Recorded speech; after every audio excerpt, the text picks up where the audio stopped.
Radha Madhava Kunja Bihari. Jaya Radha. Just turn it down. Radha Madhava Kunja Bihari.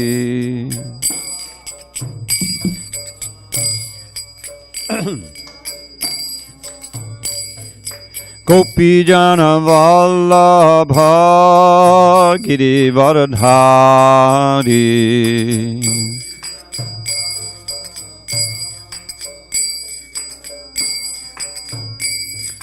Gopi Jana Vallabha Girivardhari.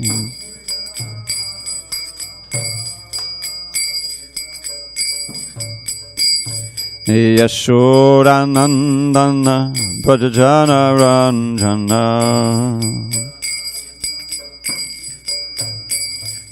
Yashodanandana Brajajana Ranjana.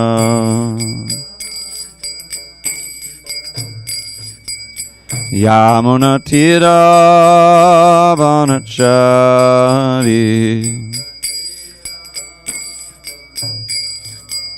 Yamuna Tira Vanachari.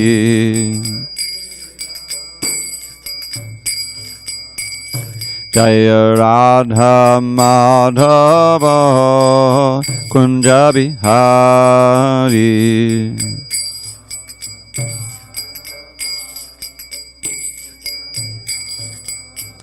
Jaya Radha Madhava Kunja Bihari.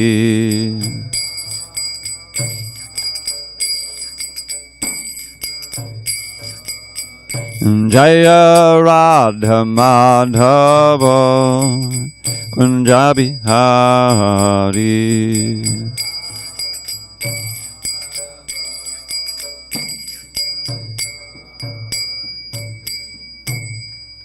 Jai Mishnapad Paramahansa Padujaka Ashtotar to the Sri Srimad His Divine Grace Srila A.C. Bhakti Vedanta Swami Prabhupada Ki Jai.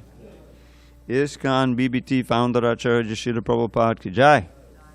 Jai Om Vishnupad Paramahansa Padujaka Ashtotar to the Sri Srimad His Divine Grace Srila Bhakti Siddhanta Saraswati Thakur Ki Jai. Ananta Koti Vaishnava Ki Jai. Namacharya Srila Haridas Thakur Ki Jai. Srimad Bhagavatam Ki Jai. Grantaraj Srimad Bhagavatam Ki Jai. Samaveda Bhakta Vrinda Ki Jai. All glories to the assembled devotees. All glories to the assembled devotees. All glories to the assembled devotees. All glories to Sri Guru and Gauranga.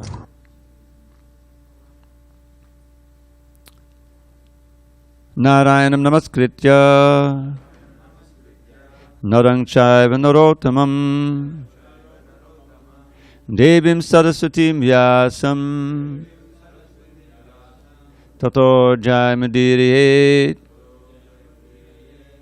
Before reciting the Srimad Bhagavatam, which is our very means of conquest, we should offer our respectful obeisances unto Lord Narayan, the Supreme Personality of Godhead, unto Narayan Rishi, the supermost human being, unto Mother Saraswati, the goddess of learning, unto Srila Vyasadeva, the author, and unto Srila Prabhupada, the translator, commentator, and our spiritual master. Nashta Prayesha Badreshu Nityam Bhagavat Seveya Bhagavatyuttama Shloke Bhakti Bhavati Naishtiki. By regular attendance in classes on Srimad Bhagavatam and by rendering devotional service to the pure devotee, all that is inauspicious within the heart is destroyed almost to nil, and loving devotion to the Supreme Lord, who is glorified in transcendental songs, is established as an irrevocable fact. So before I begin, what's the verse? Any confirmation of that? I think it is 5-4-16. 16, thank you so much. Voice from the sky. Om Namo Bhagavate Vasudevaya. Om Namo Bhagavate Vasudevaya. Om Namo Bhagavate Vasudevaya. On this 20th day of September 2021 in San Diego, we're reading from Srimad Bhagavatam, translation and commentary by His Divine Grace A.C. Bhaktivedanta Swami Prabhupada. We're in Canto 5, the creative impetus. Chapter 4, the characteristics of Rsabhadeva, the Supreme Personality of Godhead. Text number 16. I'll chant the prose myself. Yadyapi saviditam sakala dharmam brahmam guyam brahmanar darshita margena samadibir upayar janatam anushasasa. Yadyapi, although, saviditam, known by him, sakala dharmam, which includes all different types of occupational duties. Brahmam, Vedic instruction. Guhyam, very confidential. Brahmanai, by the Brahmins. Darshita margena, by the path showed. Sama adibihi, Sama dhamma titiksha, controlling the mind, controlling the senses, practicing tolerance, and so on. Upayai, by the means. Janatam, the people in general. Anushasasa, he ruled over. Translation. Although Lord Rsabhadeva knew everything about confidential Vedic knowledge, which includes information about all types of occupational duties, he still maintained himself as a kshatriya and followed the instructions of the brahmanas as they related to mind control, sense control, tolerance, and so forth. Thus he ruled the people according to the system of Varnasrama-dharma, which enjoins that the brahmanas instruct the kshatriyas and the kshatriyas administer to the state through the vaisyas and sudras. I think it should be administer the state. Anyway, we'll fix that. Purport. Although Rsabhadeva knew all the Vedic instructions perfectly well, he nonetheless followed the instructions of the Brahmins in order to perfectly maintain the social order. The Brahmins would give advice according to the Shastras, and all the other castes would follow. The word Brahma means perfect knowledge of all activities. And this knowledge is very confidentially described in the Vedic literatures. Men trained perfectly as Brahmins should know all Vedic literature, and the benefit derived from this literature should be distributed to the general populace. The general populace should follow the perfect Brahman. In this way, one can learn how to control the mind and senses, and thus gradually advance to spiritual perfection. Om Jnana Timirandasya Jnanandana Shalakaya Chakshu Udmilitam Mena Tasmai Shri Gurave Namaha. I was born in the darkness of ignorance, but my spiritual master Srila Prabhupada opened my eyes with the torchlight of knowledge. I offer my humble obeisance unto him and all members of Sri Parampara. So, Lord Rsabhadeva is the Supreme Personality of Godhead. He's Vishnu Tattva, as is described in this chapter. And as he himself says in the next chapter, there's a very nice verse where he says, Avidyatman Rupadiya Mani, the third line goes, Pritir Niyavan Maya Vasudeve Namuchate Dehi Yogena Tavat. Very interesting verse. The part I quoted there, he says, until one has the love for me, Vasudeva, which is the name for Krishna, one cannot attain liberation. There's one line from the Upanishads, Haring Vinana Sriting Taranti. Without Hari, there's no crossing over the ocean of birth and death. So, he's definitely the Supreme Personality of Godhead, yet he showed his, in order to not disrupt society, he practiced the perfect example of a kshatriya life, which is to take instructions from the Brahmins, and then through the Vaisyas and Sudras to administer the state. In other words, everyone is meant to follow those qualified Brahmins. Brahmajanatiti Brahmana, as this guy. What is the essence of a Brahman? Well, one is that he knows Brahman, And then we have the qualities, some of the qualities in Bhagavad Gita, Samo Dhammas Tapakshaucham Chantarajam Evacha. No. What is it? Jnanam Vijnanam Astikyam Brahma Karma Sabhadana. Thank you. Brahma Karma Sabhadana. So, the Brahmanas are meant to be self-controlled. The mind is controlled and the senses are controlled. Some of them practice various austerities for purification.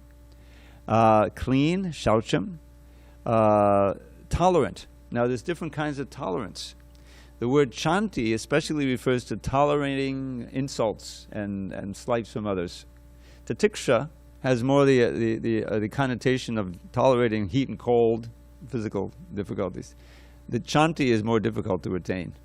You may become very good at tolerating suffering. Even materialists do that. But to be able to tolerate insults and slights, especially from, people who you know or people who love you, whoa, that's the most difficult thing. So, they're skilled in both kinds of tolerance. Arjava means very simple. Jnana Vijnana, they have knowledge and realize knowledge. Knowledge means I know I'm a spirit soul, I know Krishna is the Supreme Personality of Godhead, but I haven't realized it. In other words, Krishna has not revealed himself to me, I haven't really perceived the soul. So they have both kinds of knowledge. And astikyam means they're religious, they believe in God. The Gnostics means, that literally means he's not, he doesn't exist. Not asti, Gnostic. And it's interesting, the word agnostic, Prabhupada would sometimes use the word agnostic to mean, Gnostic, because it sounds so much the same. But agnostic has an important difference. It means I don't know. I don't know for sure whether there's God or not, which is okay. I mean, that's where I was at. Most of us were at that point. But you're not absolutely positive and on a mission to convince others that there's no God. That's the atheist. That's the Gnostica. And it's right there in the word, na asti. There is not. I say there is not a God. But the agnostics in the English means, literally Gnostic, the word Gnostic comes from the word jnana. Gnostic, G-N-O-S-T, you can see that, Gnostic. So agnostic means, well, I'm not sure. That's a good place to be. If you find someone like that who's not only not sure but willing to inquire, is a good candidate for becoming devotees. I was like that. So, he knew everything about Vedic knowledge, obviously. He's the source of it all. And yet he took that role. We find that also in Krishna's life, where he says, if I didn't practice, in this Dwarka Leela, in Vrindavan Leela, he broke some rules, obviously. But in the Dwarka Leela, he followed the Grihastha Dharma very nicely. He participated in the Sabha, in the gathering of the leaders of the society, and gave his advice. He installed Ugrasen as the king. He bowed down to Ugrasen. He recognized it so that others would do so. So this is an important lesson here. So that's what Prabhupada is bringing out. Now, the main quality of the Brahmins described here is that they're full of knowledge. They're full of knowledge, and they don't try to use that knowledge to lord it over others. They live simple life, as simple as possible, austerity. And it's said that's the wealth of the Brahmins. Prabhupada would often quote or refer to the life of Chanakya Pandit, whose moral principles he learned as a child. He would quote these principles, in his lectures sometimes.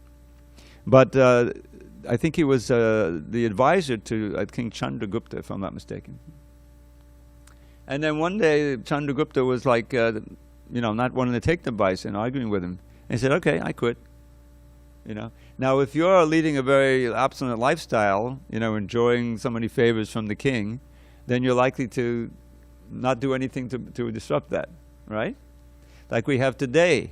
You have, there's always, Prabhupada would say, there's always these four classes. They may be corrupted, but they're there. There's always an intellectual class. There's those who have charisma, who are leaders of men, right? Or those who are fighters by nature. And there are those who can make money. We had a devotee here. I don't think anyone was here at the time. He had this touch of gold, He was doing Sankirtan at one point, then he started doing business, that was successful. Then he started another business, that was successful. Unfortunately, he, anyway. But and then you have many manual laborers, they're good with their hands, they can work, there are many people like that. So that's there in every society. But that's not really brahmanas, ksatriyas, vaisyas, sudras. It is a reflection of the natural state of the guna and the karma, of the qualities, and then the work that they do with those qualities. So Varnashram, we get right at the beginning of Bhagavatam, this essential idea about Varnashram. Atak pumbir vidashresta varnashrama-bhagavatam svanustitasya dharmasya sangsidhir haritoshanam. Thus, speaking about Varnashram, the Varnas and the Ashrams are necessary, not just the Varnas, but the ashram, the progressive spiritual development of society through the Gurukula, and then sacred marriage, and then retired life, and even sannyas. So that's also there. But the perfection of it, the meaning of it, the goal of it is to satisfy Hari, satisfy Krishna. Prabhupada wanted us to set up Varnashram societies around farms where it's practical, where you can have really meaningful vaisyas who will show cow protection. How can everyone be happy on that? The Shudras, are usually never happy in any society. They're always feeling that they're being exploited, right? And they often are exploited. So they start unions and they strike and this and that, or they're unemployed, wandering the streets. So this is, but you have a framework there of Varnashram, but it's not activated. So how can the Sudras and Brahmins and all the other classes be happy? When Krishna is in the center, when the real pleasure that you're getting is from serving Krishna, and then it doesn't matter what you do. Just like even the Brahmin can do anything. I often get the example of the kirtan. Kirtan is way beyond any varnashram. Doesn't matter what their socioeconomic background is or what their level of education is. If someone is into chanting the holy name and dancing nicely, and is trying to serve Krishna, then they're welcomed in the kirtan. Prabhupada proved he went all over the world, went to places like Africa and everywhere, and they love the kirtan, and it doesn't matter where, what you did before or what class you are, whatever. It's you're in a transcendental state. And so when that's the center, and the other is simply a way of organizing society smoothly so everyone can progress spiritually, when that's the goal, then that's the perfection of society. So we're kind of a long way from that in this present society.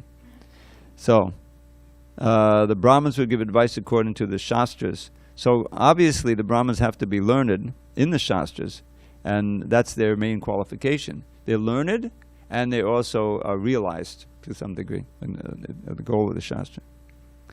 So this word Brahma, now sometimes it's important to decipher, because unless you really watch carefully those diacritics, you can confuse these words. Just like it says at the beginning of Bhagavatam, first verse, Tene Brahma Yada Yadi Kaviye. Tene Brahma Yada Yadi Kaviye. So the Supreme Lord Krishna infused the Vedic knowledge, the Vedas, into the heart of Brahma. And if you're not careful reading it, say, oh, Tene Brahma Veda, in the heart of Brahma. No. The Adi Kaviye is the word that means Brahma. Brahma there means knowledge. That's the Vedas. So, but if it's Brahma with the long A, then you have the person Brahma. And if you have Brahman, then you have Brahmana. You see where that diacritic falls makes all the difference. So read carefully. That's why part of the word Brahma, no diacritics, means perfect knowledge of all activities. So this is described in all the Vedic literatures. And the Brahmins, because they have no motive, they have no material motive in giving the advice. Their motive is to please Krishna or to help the Kshatriyas in ruling the people. They want to see the people prosper and to progress spiritually. That's their motive. And so they live as simply as possible. This phrase came up, austerity is the wealth of the Brahmins. Because when you think about it, the more that you can do without and still be happy and satisfied, then you're in good shape. If you depend on this, and it's not going to be there always in material life. The main thing you depend on a strong, healthy body. Well, that's not going to be there forever either. So you need a source of peace and happiness that's beyond the relativities of the body and the vicissitudes of society. And that comes from Krishna consciousness. When you tap into the reservoir of pleasure in your heart, Krishna, our great acharyas, the greatest of them are the most austere and renounced and have nothing. The 6 Goswamis. Lord Chaitanya also gave up his nice household life and everything and became a sannyasi. But they were the wealthiest. They had the prema dhana. Dhana means treasure. Prema dhana is the most valuable thing there is. So that's what that Krishna consciousness is trying to give. First of all, that we experience it in ourselves by living as simply as possible, and cultivating Krishna consciousness as it's been given to us by the acharyas and by the Shastra, and actually experiencing. The more you're experiencing the bliss in Krishna consciousness, the more you'll be attractive to people to try it, right? Because they compare their own life. Yeah, I'm in so much anxiety, I'm not doing so well, and here's this person peacefully, and happily. That's why Vijay distributes so many books. He goes out there, he's glowing, he's smiling, he's confident, he's knowledgeable. Who wouldn't take a book? And the others do too, That's we have to remember, there's only one thing that's attractive in this world: Krishna. Whatever is attractive is just, and materially, is just giving a little bit of reflection of Krishna's attraction, And the more Krishna conscious you are, the more you can be transmitting that attraction to Krishna. So that's what a real preacher is. That's why Prabhupada was so effective. He came with nothing. He wasn't attracting people, to make money, obviously, but he was attractive in his own being and his own personality, and he was willing to give of himself so freely. I mean, those early days were unbelievable. I missed them by a little. Geographically, I was there, but I wasn't there in my head. And Prabhupada, if you wanted to come to see Prabhupada, you go upstairs, you sit there for 2 hours. He'll talk to you. Because he knew that planting the seed, this was the key to success. Planting the seed in these hearts. And it wasn't like anywhere else to go. He was writing his books and doing his thing, but this was the real mission, to meet those who were receptive to the message and try to plant that seed, and he was successful, obviously. And those seeds are still being planted. So Lord Rsabhadeva is a wonderful story here, and this is in his ruling period. And then the next chapter, we're going to get the instructions that he gives. And then there's even a more amazing account of his life when he takes the role of an avadhuta. I mean, this is the Supreme Personality of Godhead, and yet he becomes completely indifferent, and people are insulting him, they're passing water on him, and he's not reacting at all. He's completely in bliss. Unique amongst avatars. And so he showed that aspect, of complete indifference to material things as well. Okay, so Prabhupada says, the general populace should follow the perfect Brahman. In this way, one can learn how to control the mind and senses, and thus gradually advance to spiritual perfection. So, I've been thinking about this lately a little bit. I've been looking at chapter 6 in the Bhagavad Gita. And I remember when I first read that, it struck me so much because I had been trying to practice yoga. And how the whole issue, the whole problem that we have, and the vehicle of success, if there is going to be success, is the mind. The mind is the key factor. What your mind is doing when you're chanting Hare Krishna. The most simple act of just hearing every syllable of that mantra, is not easy, because the mind comes with so many different things, and essentially we ask, how do we fall from the spiritual world? How can we fall from the spiritual world? We're doing it every day. Well, as soon as we stop thinking of Krishna, and I assume there's a period, where you're not thinking of Krishna, otherwise you'd be all pure devotees. That's your fall down. Why not think of Krishna? Out of envy. We have something else to do. We're still trying to enjoy the mind and sense of this material world, even to a subtle degree, to a minor degree. But as soon as that mentality comes, then you have to forget Krishna. And the sadhana that we practice and the principles, the do's and the don'ts and all of these things is all meant to facilitate our further and further absorption in Krishna. And at the end of the, what I call the Krishna Katashtaka, in the 12th canto, chapter 13 or 12, I forget which one, it's right near the end. And it's described there, it's all about Krishna Katha, how that's the main sadhana, chanting and hearing, how wonderful it is.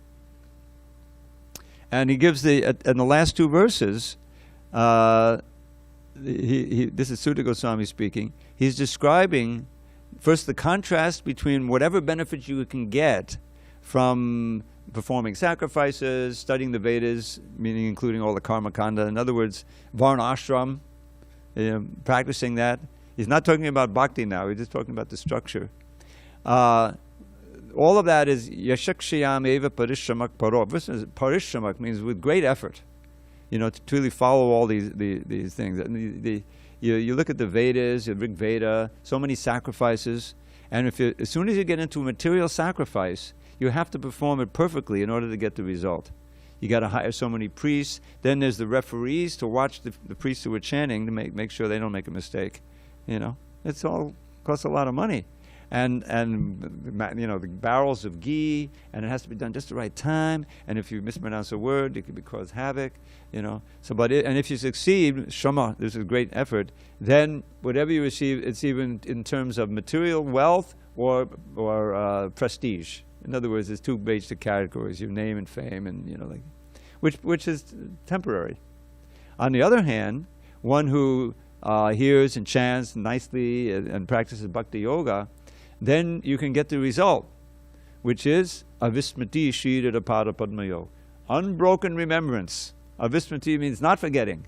It means constant remembrance of the lotus feet of Sridhar, which is a name for Krishna, the Lord of Sri. And then the next verse gives the final benefit, which is in our wheelhouse completely, which we're striving for.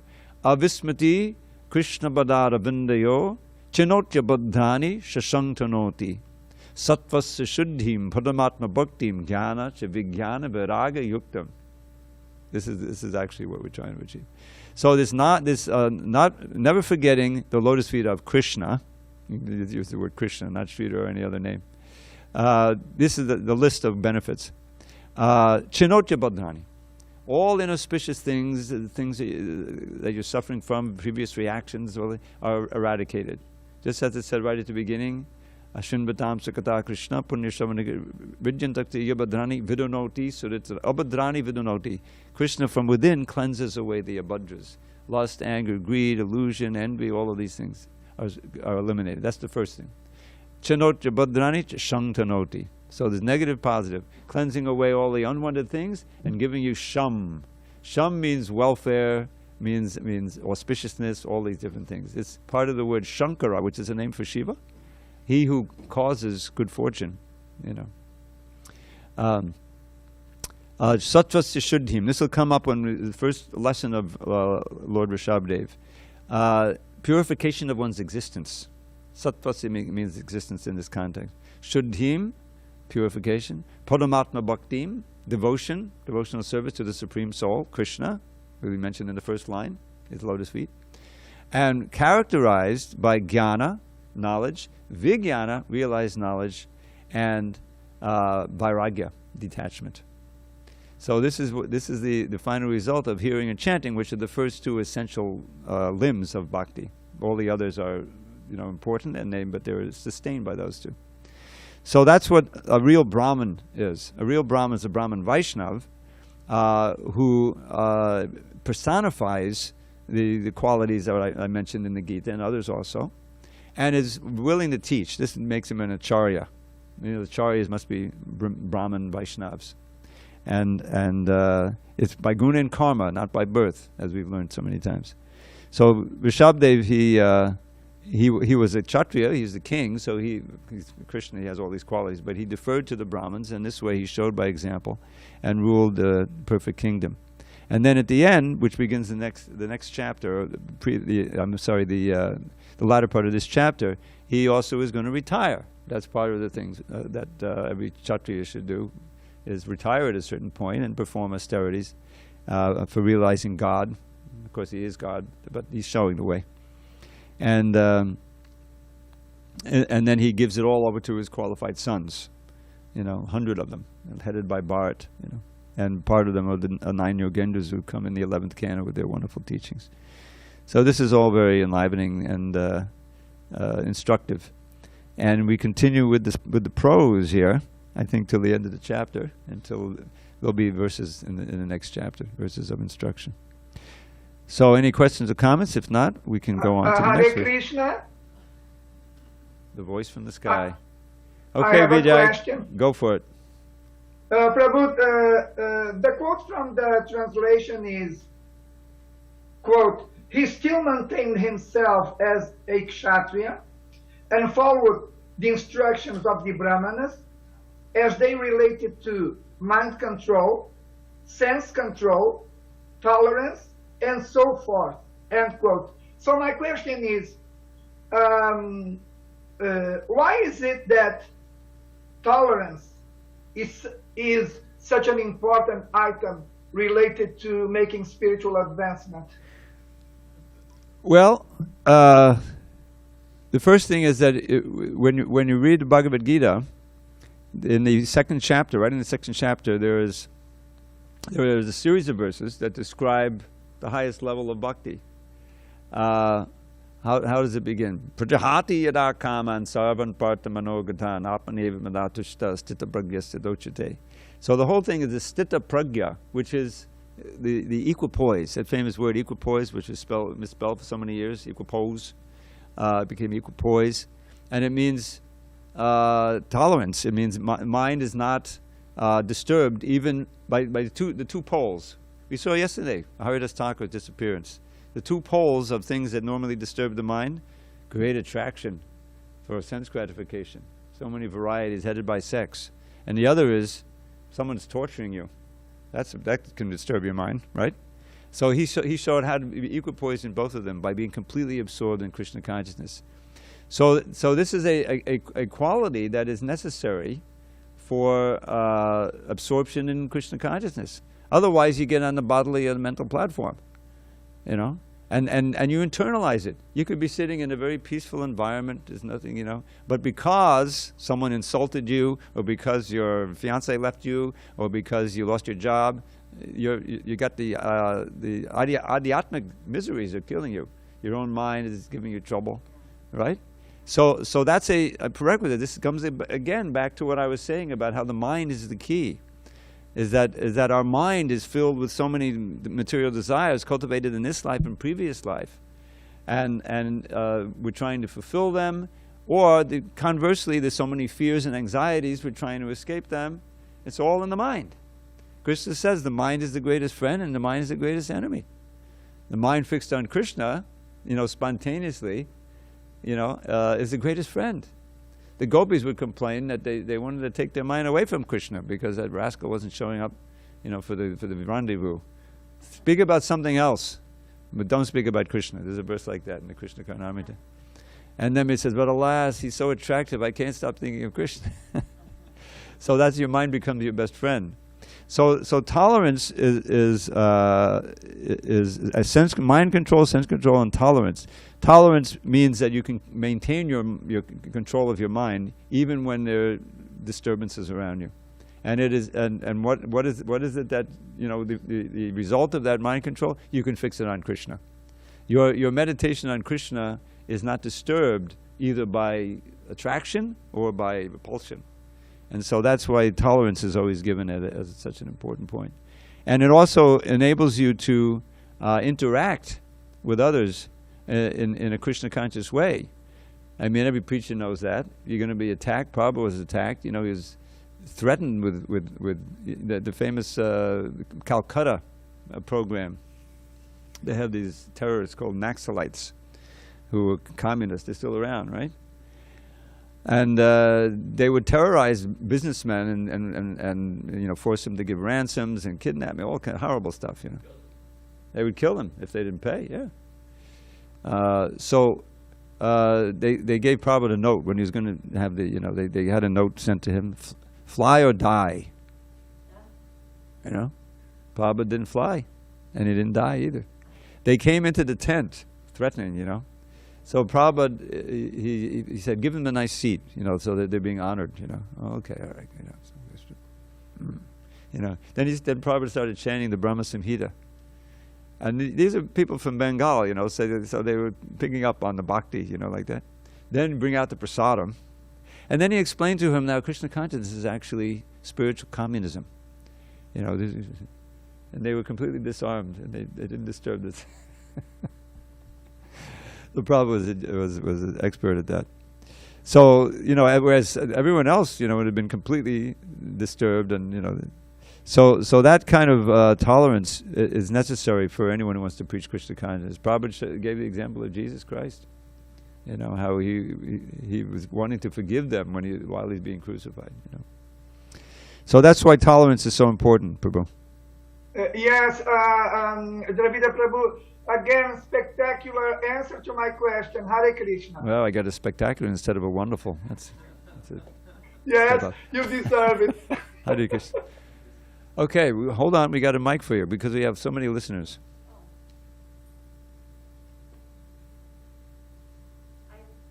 Thank you, Prabhu.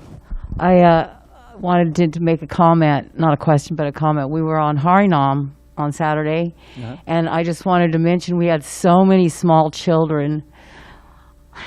Touches my heart. So many small children joining in with us. Really? It was so... Was that in the park? No, down here at the beach. Sorry, I'm teary-eyed, but so many small children were involved with, like, dancing. Oh, yeah? In the front of us, in the back of us, like, little... And, you know, I was just like... Very fortunate very children. touched my heart. Yeah, yeah. And the parents were letting them. Yeah, no, that's good. That's good for the parents, too. The parents were going along, too, you know. But I've never seen so many children. Yeah. There was a little girl. There was a little boy. He looked about 8, a little Hispanic boy. And there was another little boy, like a little, you know... Prabhupada would point out how ecumenical, quote, you know, the Sankirtan movement is. Take that.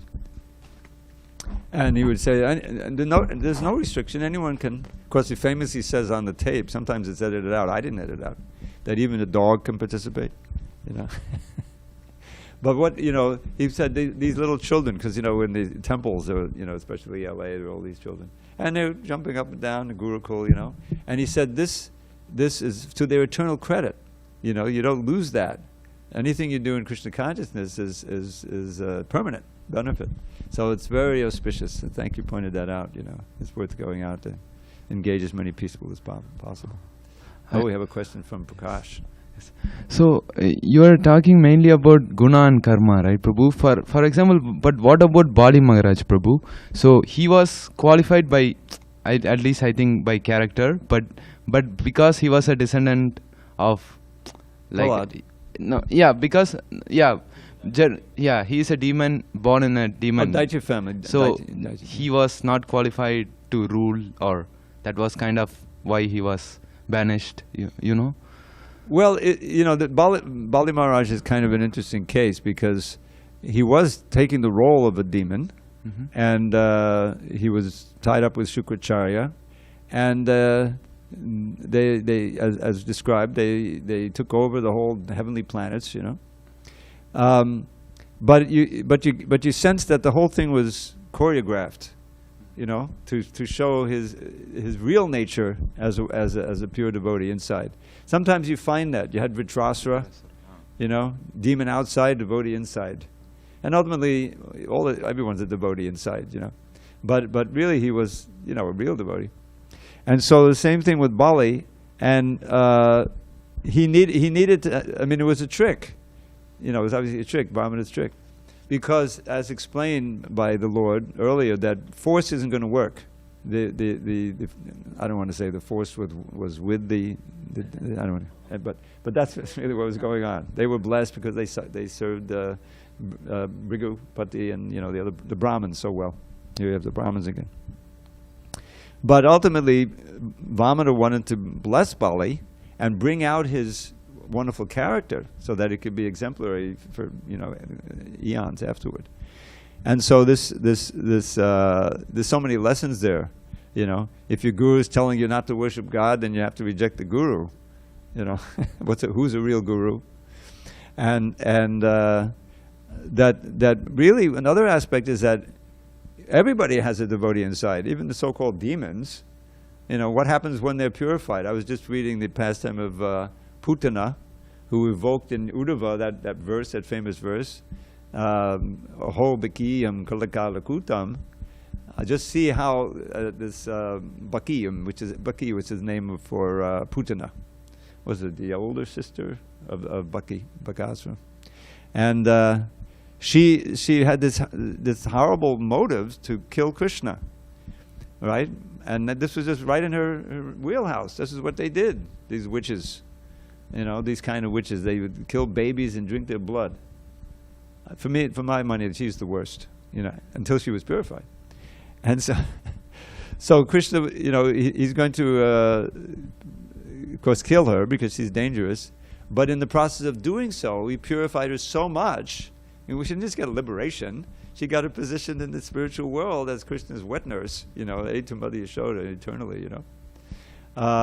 Who could be more merciful than that? Where am I going to go to find someone more merciful? How could I take shelter? As Giriraj Swami's, you know, in his offering, he used that as an impetus.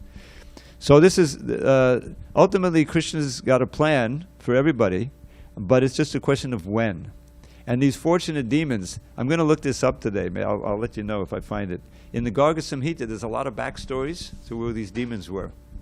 And Dhanavir Maharaj, did he do the whole thing? He was giving commentary on the translation. I don't think he's completed it yet. Completed, yeah, I may not do it. But I think I may have it in my archive. And I'll look up, you know, who Putana was. And they're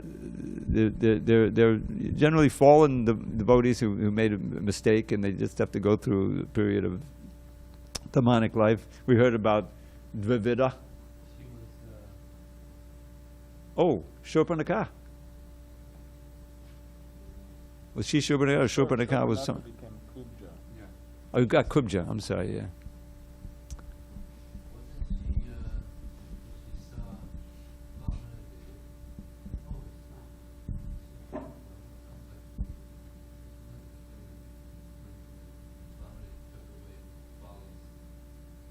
Prabhu, could you please use the microphone? We cannot hear you. I can't hear him either.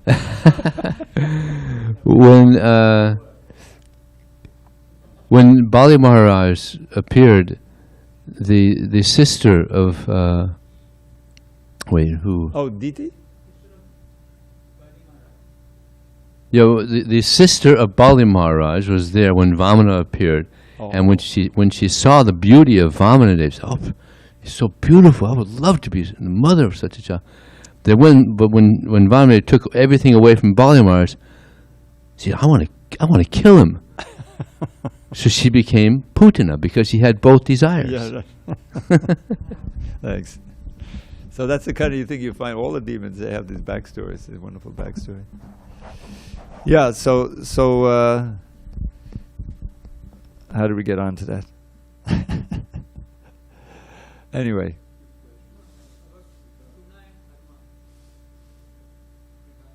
Guna and karma. Oh, you had something. Yeah. That's what we asked about guna and karma. What about Lord Maharaj's birth and influence? He couldn't be a regular king because he was born. Demonic family. Well, he was a king. He became a demonic king, but he couldn't be a. He properly worshipped the brahmanas. He properly Worship the brahmanas. That was the credit that they worshipped the brahmanas and became empowered. And I pointed out in my talk how that because Shukracharya saved his life, so he had obviously a bond to him, you know, so that there was that. But ultimately, when it came to it, he had to reject Shukracharya because he was advising him to give up the worship of Vamana. So it's a great story of where his real nature came out. That's the way you think with Bali, where his actual nature is a devotee. And as I pointed out, Varnasrama, his great benefit of being is that he wasn't killed.